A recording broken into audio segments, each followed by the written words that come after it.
Hey, what's up guys? In this video we are going to be going over the trance mid-bass. Now the mid-bass has become an obsession of mine again.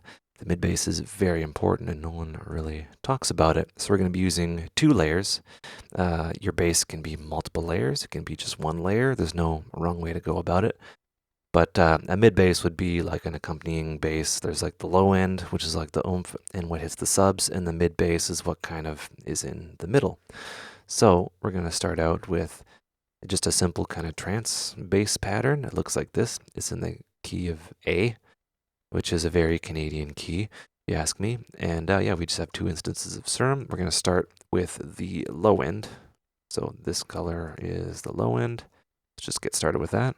I'm going to engage the filter and bring the cutoff down.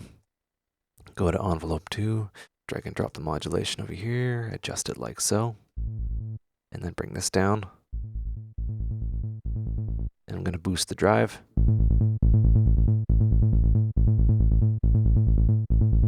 All right, fun. And just for, good common practice for the bass, just kind of give it a bit of an attack on envelope 1, which is hardwired to the amplitude. And I'm going to move the phase over to 0 and the randomness to 0. So it'll start at the exact same time.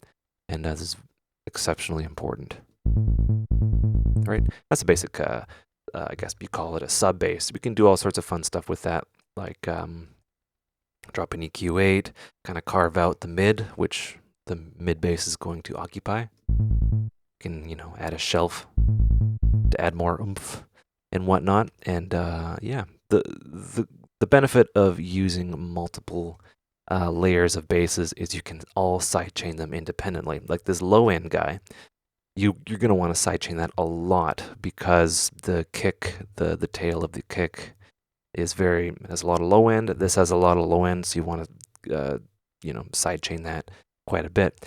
Where the mid bass occupies, the kick is only like a very fast amount of time. It's like a click basically, and yeah, you can get some really, I guess the word is fat basses. So let's open up our mid bass here.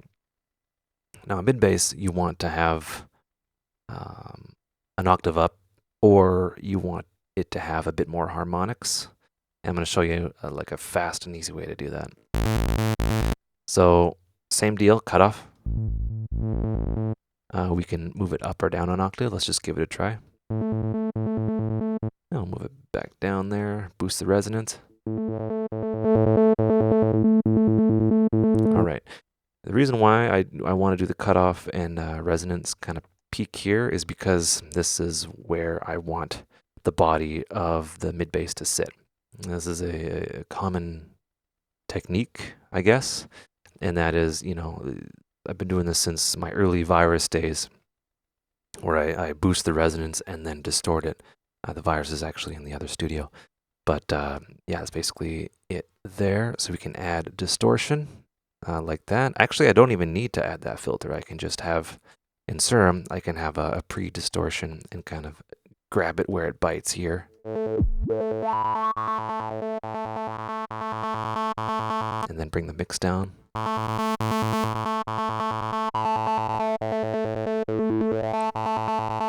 And what I can do is I can actually bring that octave down again. And I can give this a little bit of a release.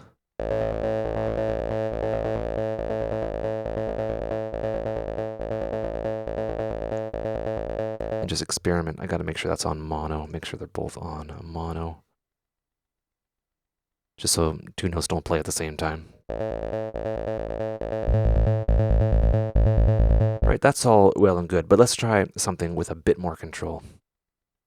So I'm gonna kind of have this filter here, just off in the side where I can see it, and I am going to go and open up something that is tried and tested for this sort of thing. It's called Saturn, and I highly recommend it by a Fab Filter.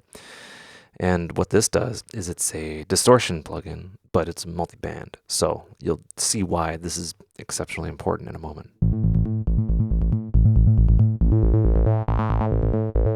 Let's move this over to, say, a band pass, 12 dB, kind of a gentle band. All right, so this part right here is where I want to focus. I'll just solo the mid so we can see what's going on. I want to focus on, I just want to split it up, basically. So this is where the peak happens. This is the mid. And I want to make it sound exciting. And I can kind of boost the drive for this particular band.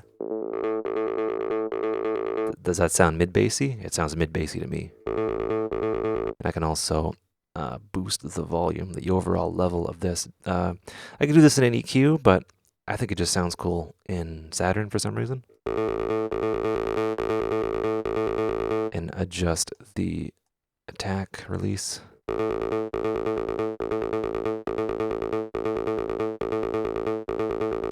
And I can completely, well, not completely, but I can tame the low end a bit.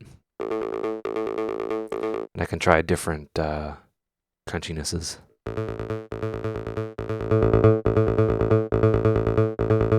Right, big difference, eh? And I can adjust the cutoff to taste to kind of adjust the tone of it.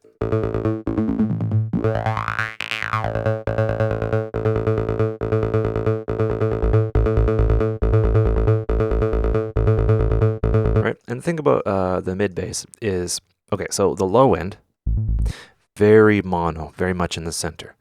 And the mid bass, you kind of want it to be wider. You want things in the higher frequencies to take up more of the stereo image. And yeah, there's a bunch of ways that you can go about doing that. But a really fun way is to just use a simple delay. That's it, really.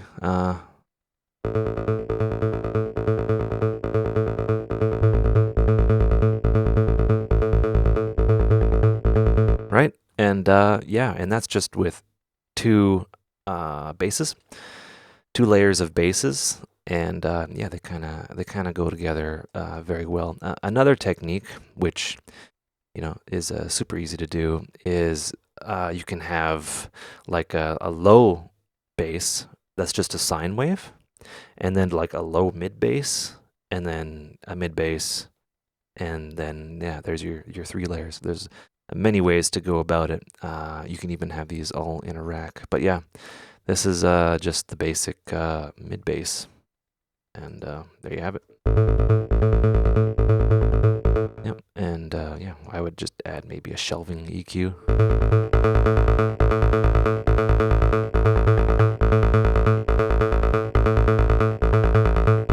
And all that. All right, hope you guys enjoyed. Hope you learned stuff. Take care and have a good one.